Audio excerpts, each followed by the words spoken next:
I don't know if it's possible to reach rock bottom in week 6 of the NFL season, but it really sure feels like the Packers just did today. The game actually isn't over yet, but seeing as how it's 27-10 and Jordan Love is in, I figured I'd come out to the car and make this video a little bit early. But yeah, what a complete shit show on both ends, on literally in all phases of the game today. I mean, the defense started out looking dominant, and in the second half, they looked like they didn't know how to do anything correctly. It's remarkable how inconsistent that unit is. It really is. I mean, they came out looking like they were freaking the best defense in the league in the first half, and then in the second half, they looked like Swiss cheese. It is remarkable how inconsistent they are. In particular, guys like Devondre Campbell, who got a big contract this offseason, have looked like shit. So that's kind of disappointing. But really the main story today, the offense. The offense was dreadful, dreadfully bad. This is one of the worst offensive performances I've seen from the Packers at home in a long time. They looked like crap. They could not move the ball for shit today. They had literally 2 good drives the entire game. There was the one drive at the end of the half where they went 2-minute no huddle. And then there was the drive at, I think, the start of the fourth quarter where they made it a 7-point game. Or no, actually the end of the third. The back shoulder, beautiful throw by Rodgers to Lazard. That was it. That was all we saw today from the offense. That was it. And really, it makes you think about this team. They don't have an identity. They don't really know how to use their best players. And in particular, the 2 examples that I look to on offense are Aaron Jones not getting enough touches, which I'm sure we'll hear Matt LaFleur talk about again in the press conference today, just like he does every single week when Aaron Jones doesn't get enough touches. He says, that's on me. I have to get Aaron Jones more involved. But guess what? Aaron Jones never gets more involved. He never gets the touches that he deserves. And yeah, it wasn't that pretty in the touches he got today, but he's still your most dynamic offensive player. How many touches did he get today? 10, 12? That's not enough. This guy's got to be touching the ball 20 to 25 times a game. And what do? They split time, not even split time. They give most of the carries and catches to A.J. Dillon. And I love A.J. Dillon, but he's not Aaron Jones. He's not nearly as dynamic of a player as Aaron Jones. Aaron Jones is quite literally the best player on the Packers offense, and yet they don't use him as much as they should, nearly as much as they should. And we all sit here and wonder, ooh, why does the offense suck? I don't know, maybe because you're not using your best players enough. And the other point on the offense that you look to is the offensive line. So the offensive line on paper looks pretty good, right? I mean, they've got Bakhtiari back, they've got Elton Jenkins back. Josh Myers and John Runyon have both been pretty good this year. It's the right side of the offensive line, and it's guys like Royce Newman and Jake Hansen who have been playing at that right guard position. Royce Newman and Jake Hansen belong nowhere near the Packers' offensive line. They are both dreadful. And a lot of the interior pressure that the Jets got today was because of that right side of the line not holding up. And to be fair, the entirety of the line wasn't that good today. But and this is what it takes: a certain amount of imagination, a certain amount of creativity, and the Packers coaching staff just doesn't have that.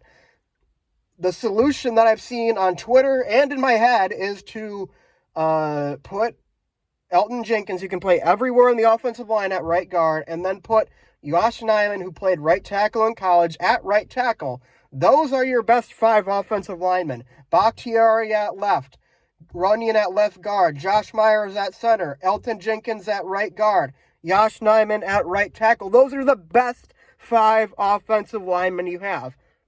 But, of course, that would take too much creativity from this coaching staff to really think of something like that. Something that, anybody who thinks about it for 5 minutes would be able to come up with. But no, the Packers don't think about things. They don't think about things. This coaching staff has a clear lack of imagination on the offensive side. They just don't know how to use their best players, how to get the ball to their best players in space. They don't know how to scheme guys open. They don't know how to beat man coverage with a limited wide receiver core. What's the point? Where are we going with this offense, man? It is absurd. Like, they don't have any solutions. The solution that I keep seeing from the Packers on offense is to just have Rodgers heave one up to Lazard, who's either double covered, the safety comes over to help, or he's just not open. That's like the most creative thing the Packers got to beat the man coverage that people are throwing at the Packers. And it started in the second half of the game last week. And now it looks like every team has a freaking blueprint for how to beat the Packers offense. Have a good interior line performance and shut down the run, then just play man coverage and nobody will get open because Matt LaFleur doesn't know how to work with the receivers that he has and he doesn't know how to get them open. And that's kind of amazing because when Matt LaFleur started here, that was like a big thing for him. It was a big thing for him to be able to, scheme guys open and work with less and stuff like that. It wasn't supposed to be this same old, isolation routes, win your matchups shit that we saw in the McCarthy era. Today looked like the most late McCarthy era, I should say, Packer game since 2018. This Packers team looks like the 6-9-1 team we saw in 2018. This is exactly the thing we saw. The defense was inconsistent. The offense was basically just Aaron Rodgers launching deep shots, and they were mediocre. Right now, when I watch this Packers team, I see at the best 10-7, which might get you into the playoffs, but what does it matter at that point? I mean, are you going to go on some magical run with if we can't figure things out in the next few weeks, then it just, I don't know. I'm frustrated. I'm frustrated because the Jets, they are an improved team this year, but the Packers should beat them. They should, on paper, be better than them, but they weren't today. They got punched in the mouth, and that's another theme of this team under Matt LaFleur, is that every time they are faced with any sort of adversity whatsoever, they come out and they fall on their faces. Last week against the Giants started to rally. The Packers crumbled. This week, the Packers had a really tough test with that Jets defense. Every single time they were punched in the mouth by the Jets, they couldn't respond.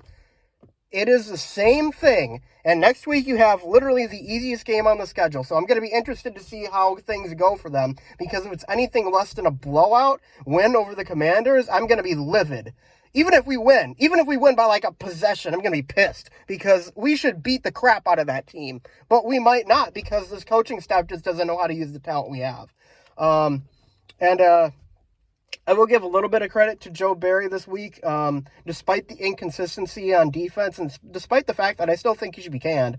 He did make a few minor changes that resulted in some improvements on the defense in the second half, or in the first half, I should say. Of course, that all kind of fell apart in the second half, and maybe that's because the offense was just so shitty that the defense was gassed and you really couldn't do anything about it. Maybe, but this is a team that's not really that good at anything, but still not horrendously bad. And it's just so annoying because you're in that purgatory of where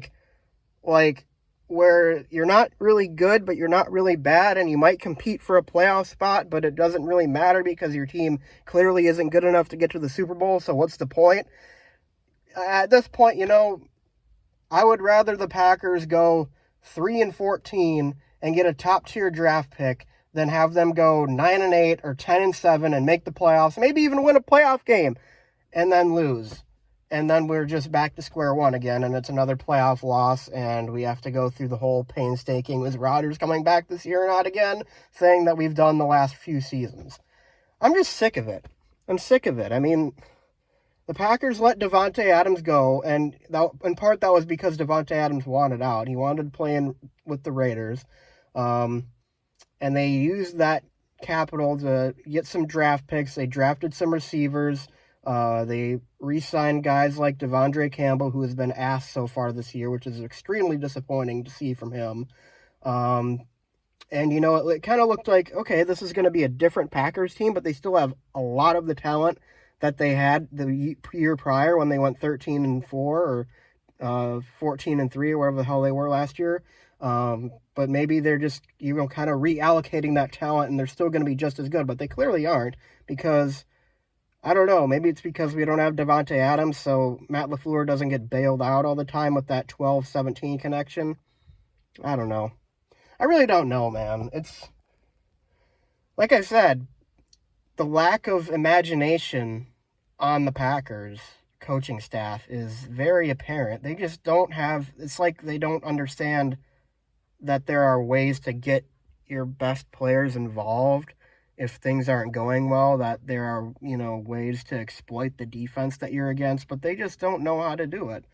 And sure, you can point to, okay, Randall Cobb got injured today. Okay, no Christian Watson. Okay, who else was injured? There was somebody else too. Oh yeah, Sammy Watkins is injured. That's like 3 of your top wide receivers. I get it. But that doesn't mean that it's excusable to go out there and have a performance like that today. It's not excusable. You can't do that. At home, in front of your fans, against a team you're favored by 7 to beat, a team that on paper you're a lot better than, you should go out there and you should win that game. After a tough loss, this is the response game, and you completely shit the bed. Things got to change, and maybe the best case scenario for the Packers right now is to have the game that they have next week against the Commanders, who are woefully inept of a football team. And I'm really going to be looking at that game a lot because, of course, if the Packers win in a blowout, it's going to be okay. They should have beaten that team anyways, whatever. But if it's even a close game, I'm going to be really kind of pissed and really disappointed. And I'm definitely not going to come on here and react and say, well, a win's a win, because at that point, a win really isn't a win when you're in a dogfight against the Washington Commanders. But we'll see what happens, man. Go, Pack, go. Oh, what a team we have this year, man. What a team we have. They look further from being contenders than they ever have in the Matt LaFleur era right now. First time in the Matt LaFleur era that they actually lost back-to-back games in the regular season too. So I guess that goes to show how good they've been under Matt LaFleur, but like I said, issues that have been apparent at times in the Matt LaFleur era are really starting to show themselves right now, when the team doesn't quite have the talent that they used to, and Matt LaFleur is kind of forced to, be more creative, but he doesn't know how to be. It reeks of the late Mike McCarthy era, and it's disappointing. So hopefully they can get it back on track next week, but I really don't have a lot of hope or faith in this team to really do much this year. So rock bottom, maybe. I don't know. Have to see. That's all I got to say, guys. Go, Pack, go.